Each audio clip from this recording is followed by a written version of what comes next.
말씀 잘 들었습니다. 감사합니다.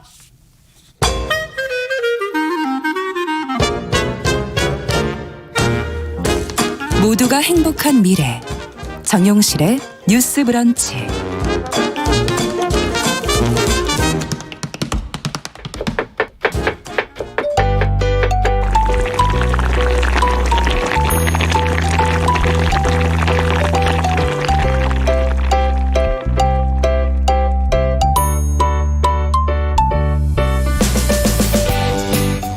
네, 건강한 식탁 시간입니다. 오늘도 홍신의 요리연구가 전화로 연결하겠습니다. 안녕하십니까? 네, 안녕하세요. 오늘은 굴 얘기를 해주신다고요? 네, 지금 완전 제철이고 굴 많이 드시고 계시죠, 지금? 예, 많이 나오던데요. 정영실 아나운서님도 굴 좋아하십니까? 아, 저는 뭐 다 좋아합니다. 웬만한 걸. 생굴도 잘 드세요? 생굴 잘 먹어요. 예. 아, 네. 지금 완전히 굴이 제철이어서 예. 오늘은 굴로 뭐 여러 가지 이야기를 좀 해볼까 하고 준비를 했습니다. 생굴에다 저는 이제 미역, 생미역, 양파, 예, 해서 이렇게 같이 어울려서 먹어요. 아, 예. 우리 아버지랑 되게 비슷한 식성이시네요. 아, 노인네란 얘기인가요, 지금? 아니, 그런 뜻은 아니고 굉장히 네. 뭔가 호기롭다. 근데 굴은 미역이랑, 네. 말씀 좀 해주세요. 미역 괜찮잖아요, 같이 먹기. 아니요, 좋은데 네. 사실 미역이나 다시마랑 같이 드시는 분들은 이 굴 특유의 미끄덩함을 조금 즐기시는 분들이신 것 같아요. 아, 이게 이제 같이 약간 뭔가 좀 이렇게 매끄러운 느낌이 있는 것들이 맞아요. 조합을 이뤄서 그렇게 해서 입안에 들어가서 또 씹는 느낌을 같이 그렇죠. 가져가시는 분들이 이걸 또 좋아하시더라고요. 아니 근데 영양이 좋다 그러지 않습니까? 굴을 바다의 영양이 뭐 우유다 뭐 이렇게 표현하기도 그렇죠. 하고. 네, 뭐 단백질 함량이 높고 뭐 미네랄도 좋고 뭐 여러 가지 얘기가 있긴 한데 굴이 사실은 양식이 되잖아요, 이제. 네. 굴 양식이 된 지는 굉장히 오래됐어요. 그리고 뭐 우리나라가 뭐 당연히 처음은 아니고.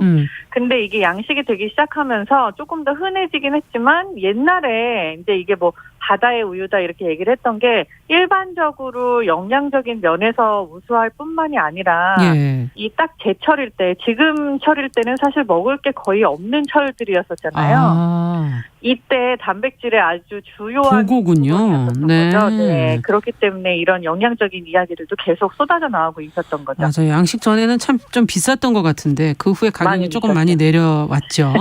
네. 네, 맞습니다. 네. 근데 굴은 영어로 뭐 알파벳 R이 들어가는 달에만 먹어야지 안 그러면 안 된다 뭐 이런 얘기가 있어요. 그렇죠. 굴이 지금 제가 제철이라고 말씀을 드렸는데 알이 들어간 달에만 먹는다. 이게 이제 여름에 5월에서 8월 사이에는 사실 그 뭐 영어로 보면 네. 알자가 없는 아, 그렇군요. 달이잖아요. 네. 근데 이 사이가 산란기예요. 산란기. 네. 굴이 산란기인 게 뭐가 중요하냐. 우리가 항상 해산물 얘기할 때마다 뭐 금어기라든지 이런 얘기들을 하는데 예. 뭐 이렇게 알을 베거나 아니면 새끼를 낳거나 이때 개체수 보존을 위해서 저희가 뭐 잡는 걸 금지하고 그쵸. 이런 것들을 금어기라고 얘기를 하잖아요. 네. 근데 굴은 자체적으로 사람들이 잡아먹지 못하도록 산란기에 독소를 품어요. 아, 근데 그 독소가 사람한테는 치명적일 수도 있는 독소여서 네. 그래서 먹지 않게 된 거고, 근데 이것도 사실은 어떻게 보면은 먹어보고 나서 좀 큰일을 당한 사람이 있기 때문에 데이터가 나와 있어서 알게 된 거겠죠, 누군가가. 예. 저는 항상 굴 같은 거를 과연 인류 중에 어떤 사람이 제일 처음 먹어서 이거를 먹는 거라고 알게 됐을까가 되게 궁금하기도 한데 네. 아마 이렇게 좀 치명적이다라는 것도 많은 수많은 연구 결과를 통해서 얻게 된 결과물일 거예요. 근데 일단은 이 독소 때문에 산란기 동안에는 먹지 않는다라고 되어 있었는데 또 이 인류가 어떤 인류입니까? 이게 유전자의 과학을 밝혀냈지 않겠습니까? 그래서 독소를 품는 그 산란기에도 먹을 수 있게끔 그러면 산란을 하지 않는 굴을 만들면 되는 거 아닌가. 이야. 이렇게 해서 시작이 된 게 사시사철 굴을 먹을 수 있게끔 만든 지금의 현상이에요. 예. 근데 이게 산란을 하지 않는 굴은 그럼 어떻게 해서 태어나고 사는 거냐. 그러니까요. 네, 이게 되게 궁금하실 텐데 우리가 흔히 아는 씨 없는 수박 있잖아요. 예. 씨 없는 수박이랑 원리가 똑같은 거래요. 씨 없는 제가 수박의 뭐- 원리는 모르는데요. 그렇죠. 이게 씨가 없으면은 사실 수박은 이 상태에서 그냥 멸종인 거잖아요. 네, 그렇죠. 네, 그런데도 불구하고 계속 이게 생겨나는 게 유전자의 결합이 그러니까 이게 산란을 할 수 있을 때는 짝수여야 된대요. DNA가. 네. 근데 이거를 홀수로 맞춰 놓으면은 그냥 그 상태에서 살고 사라지는 건 거죠.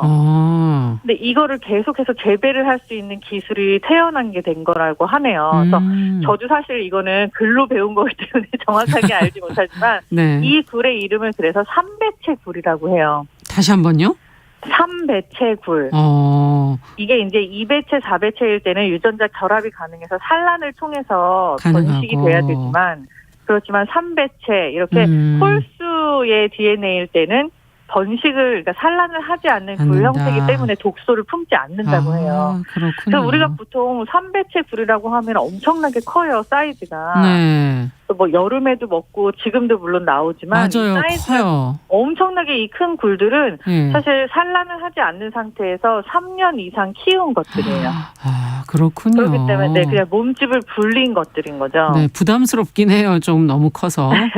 근데 이제 또 달고 약간 그 나름대로의 특유의 그 맛이 있어요. 네. 그래서 삼배체 굴이 엄청나게 인기가 있고 요즘에 저희가 먹는 게 대체적으로 이 굴이군요. 네, 큰 굴들은 다 그렇다고 보시는 게 맞습니다. 네. 앞서 자연산과 양식 어떻게 차이가 나는지 크기가 차이가 나죠? 크기도 물론 차이가 나는데요. 이게 자연산하고 양식하고의 가장 큰 차이점 중에 하나가 뭐냐면은 물론 양식도 지금은 옛날에 자연산처럼 그렇게 키우는 것도 있어요. 수하식 굴이라는 거 들어보셨죠? 그건 몰라요.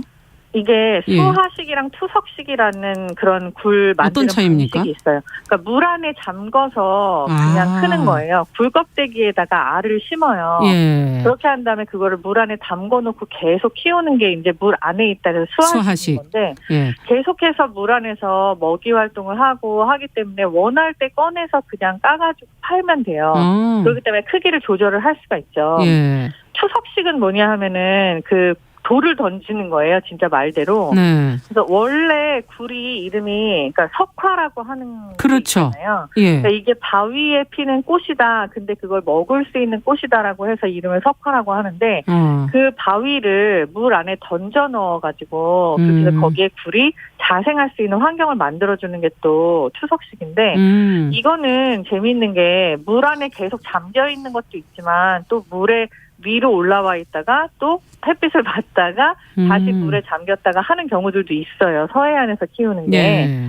근데 이런 경우에는 굴이 먹이 활동을 물 안에 있을 때는 하겠지만 노출되어 있을 때는 하지 못하잖아요. 근데 이게 강인하게 키우게 되는 거예요. 그렇겠네요.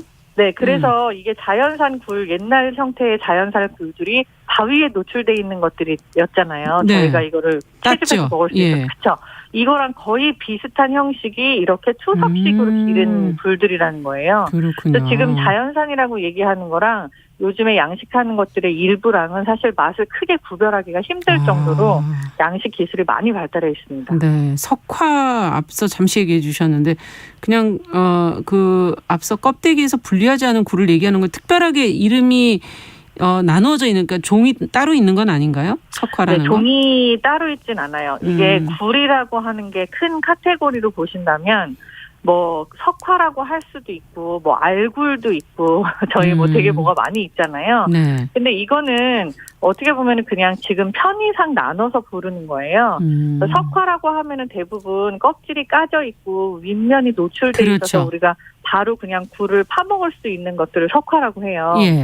근데 사실 엄격하게 따지고 보면은 이거는 석화라기보다는 석화라는 것도 굴을 통칭하는 이름 중에 하나고 이거는 이제 뭐 하프쉘이라고 해갖고 깐굴이라고 얘기하는 게 맞거든요. 근데 깐굴이라고 하면 또 알굴이랑도 또 헷갈려요. 그럼 완전히 깐 건 뭐냐? 그렇죠. 반 있는 거랑. 그래서 이제 반껍질 굴이라고도 하고 그걸 또 석화라고도 부르는 게 그냥 요즘의 통상 명칭이고요. 그리고 껍질이 다 닫혀 있는 그 굴들은 갑굴이라고 불러요. 이게 이제 다 옷을 입고 있다 해갖고 갑굴이고 석화라고 하면은 반굴인 거고 그리고 알굴이고 이렇게 세 가지로 나눠서 부르면은 그냥 얘기가 통합니다. 네, 굴 얘기할 게 많은데 이제 장소민 씨께서 굴이 너무 좋은데 노로바이러스 때문에 한번 고생을 하셔서 포기할 수는 없고 그냥 굴전으로 드신다, 익혀 드신다고 지금 얘기를 해주셨는데 노로바이러스 그렇죠. 얘기도 잠깐 해야 되지 않겠습니까? 네, 지금 시간이 많이 없으니까 짧게 말씀을 드리면 그 위험에 노출돼 있는 게 맞아요. 노로바이러스는 사실 식중독균이잖아요. 네. 근데 이 균이 뭐 생거인 형태에서는 너무 활성화가 돼 있기 때문에 사람한테 들어와도 뭐 구토를 유발하고 되게 안 좋은 여러 가지 증상이 있는데 네. 익혀서 드시는 것도 되게 재밌는 게 노로바이러스가 한 60도, 65도에서는 한 5, 6분 정도를 가열해도 살아있어요. 5, 6분을. 네. 네. 그렇기 때문에. 그리고 완전히 5, 60도가 팔팔. 아니면 더 익혀야 되겠네요? 완전히 팔팔? 팔팔 끓여서 아. 85도 이상이라고 보통 이제 위생적으로는 얘기를 하지만 네. 뭐 100도 이렇게 되는 상태에서 1, 2분 이상 가열을 하는 게 좋다라고 해서 불전 형태로 드시는 거 되게 좋은 방법이고요. 기름이 예. 가해지기 때문에 온도가 더 높아지잖아요. 아, 그렇군요. 네, 그래서 이렇게 익혀 드시는 게 더 안전하다고 생각되시면은 사실 국을 끓이셔야겠네. 국을 끓이거나 전구를 하시거나 전을 해서 드시는 것도 좋고 네. 저는 굴